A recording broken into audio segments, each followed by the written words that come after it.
Hello, this is Horror Studio One, and this is my unedited podcast. Hello, this is Horror Studio One coming to you once again with the unedited podcast. So, for the viewers who just got to my channel and don't know what this is, basically, this is just a place where I can speak whatever I want and, just say my mind about various other paranormal topics or stuff that I find interesting. So, sorry about the sound quality, guys. I'm currently on my bed right now as I just woke up. And my voice may sound like bit like I have a cold, but actually I don't have a cold. I just woke up and got home really late last night. That is why the sexy, deep voice you guys are hearing right now. So basically, just some things I want to address before starting today's topic, which I've recently found interesting by doing quite a lot. One thing I want to address before all of this is for those individuals who have seen my 4 true scary creepy letters horror stories video, thank you guys for the support you guys gave me on that video. But inside the video I did an intro skit like I usually do, where I basically took inside the skit, it was like I got a fan mail and I opened the fan mail and I read this letter that was written to me by a fan, but it turns out that the letter itself was more like written to me by a hater because it said some pretty bad stuff. A lot of you guys in the comments were extremely nice to me, saying, fuck those people that don't like you. I love your voice. I love how you are, blah, blah. I just want to say thank you guys for all that support, and also want to tell you guys that fan letter is fake. I wrote it. I made it up on the spot, actually, because I thought it would be funny to make fun of myself. The things I said in that intro skit, like, you sound like you're about to take a shit when you narrate. You sound like you're getting a BJ when you narrate, like that kind of stuff. I've had comments like that in the past written to me, actually quite on a regular basis sometimes.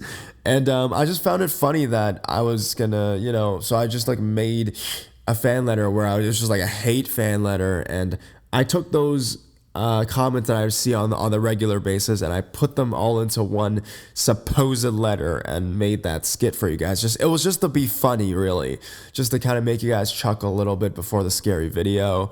So don't take it to heart, guys. No one actually wrote me that letter and sent it to my house.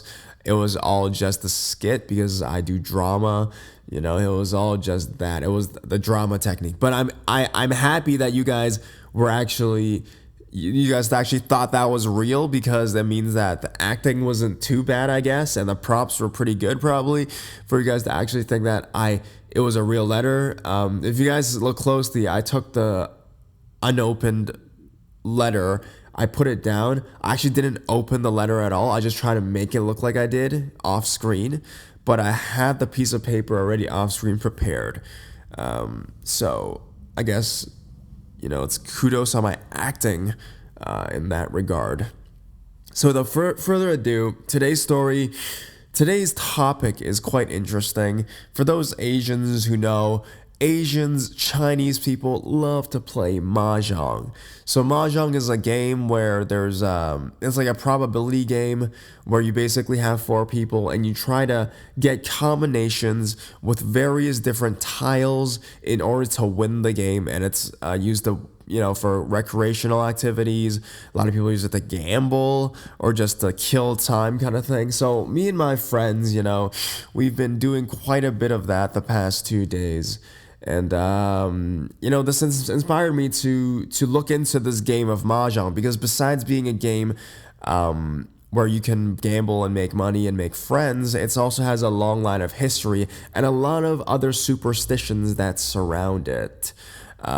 Basically, these little Mahjong tiles have 3 separate sets, and you get combinations of the sets to win the game. They are set up in like a pattern where the 4 people are sitting in a square and each have their sets of tiles. These are hard bricks, these tiles, and then you just make combinations out of them. Personally, I'm okay with the game. I kicked ass, I beat everybody. because my friends, they sucked. But we were talking about, some scary stories about the Mahjong through first the superstitions that surround it. Basically, when you're playing the game, you're not supposed to put a hand on a player's shoulder because that could indicate bad luck. If you want to win, wear red because that will give you good luck. One thing that's more scary is that in the game, there's basically tiles that represent the four directions: north, south, east, and west. And the west tile is kind of specific because for each specific tile of the game, there's four sets. So basically, there's four west tiles, there's four east tiles, there's four number one tiles, there's four number two tiles, and there's four players. So it makes it a lot more fair, the probability wise. But the thing is, if you get four west tiles, and each player gets four west tiles, you're not supposed to play the four west tiles in succession. Nothing else, no other tile is like that, just the west tiles, because in Cantonese, the predominant language of this game, four west together, played in succession, means that it basically is slang for death. So if you're playing a game of Mahjong and that just happens to happen, if players know none of them want the west and they all play four in a row, it'll mean that they'll all eventually die. I don't know if that's ever happened before, but that's led a lot of superstition around the game to exist. We were talking to my friends, and they've said they've heard friends have experiences where the tiles were moved at night. They said that it's not good to leave Mahjong tiles out after playing and going to sleep and leaving it till the next morning to clean up, because some people have done that and the next morning they come back and they see all the tiles stacked neatly together as if there's a pair of hands that did it for them. So without further ado, we have two true scary stories, ghost stories of Mahjong, and when they were playing Mahjong and these paranormal events happened, and they happened in Asia, so these are Asian ghost stories. I'm just going to narrate the first one for you guys. The Mahjong Ghost. I went for a chalet in December last year in the East Coast.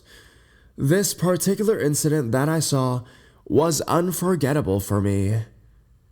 At one of the nights, we played Mahjong at the ground floor till it was about 3 in the morning before we decided to go back to the rooms and play cards, as there is air conditioning in the room. So we went to the room after the last game of Mahjong and did not keep the Mahjong tiles whatsoever. When all of us was already in the room in the second floor, I realized that I had left my handphone below, and I went back down to retrieve it. It was dark, and I couldn't see a thing. I began to feel the creeps, and I decided to take my handphone quickly and leave. Just then, as I was doing so, I saw the Mahjong tiles on the table move like as though someone was playing with it. I got extremely shocked, and I quickly ran up to my room, deciding to forget about my handphone. Now, this ghost story is from Singapore. So, there's Asians in Singapore that like to play Mahjong as well. I'm sorry, guys. I'm on my bed right now, and I just needed to switch positions. Oh. Guys, I won so much yesterday. I won like about $20 because I beat everybody yesterday, man. I don't know. I'm just really good at just random gambling games, I guess. Just streaks of luck I have. Anyways, this is the second Mahjong ghost story. Heritage Hong Kong ghost story. On March 6, 1953, there was a news that happened. It was published on the newspaper. There were 4 people playing Mahjong. During the game, they suddenly saw 2 hands on the table. A special voice said, "Pay me the money." They were scared, extremely so, since there's only 4 people in the entire room. While they were frightened, there were another 6 hands appeared and continued to play the mahjong that they were playing.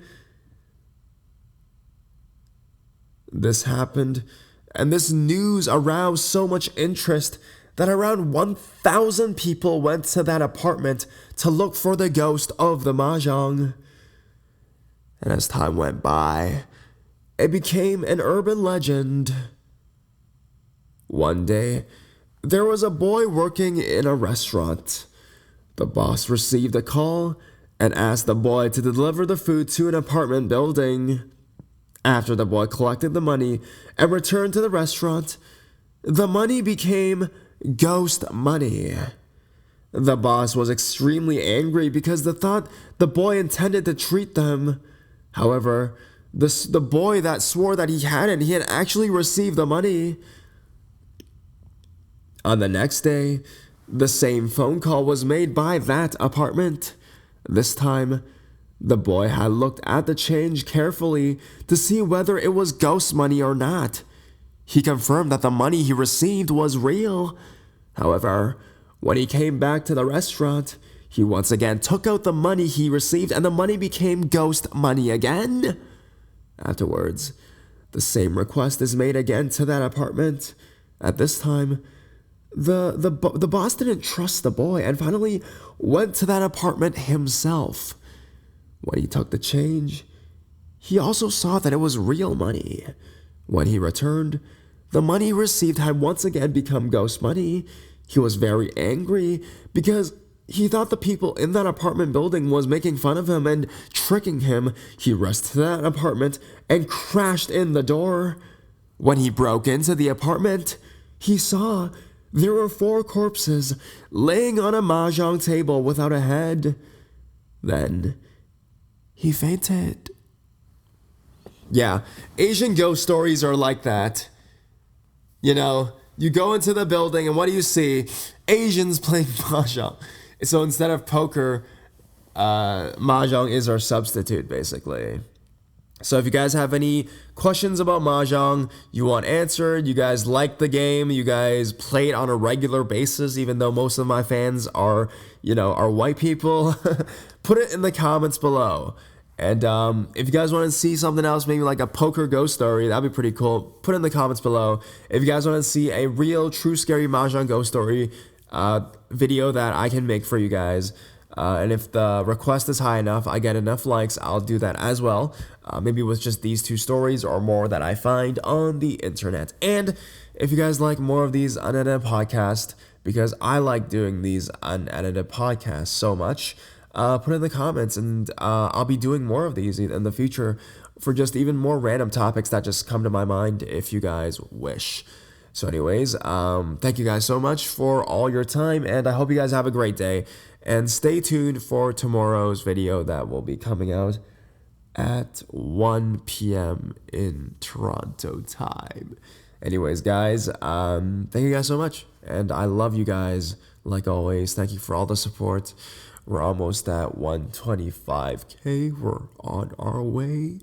And yeah, man, let's get this shit to 200K. 200K by 2018. All right. All right, guys. Thank you. Bye.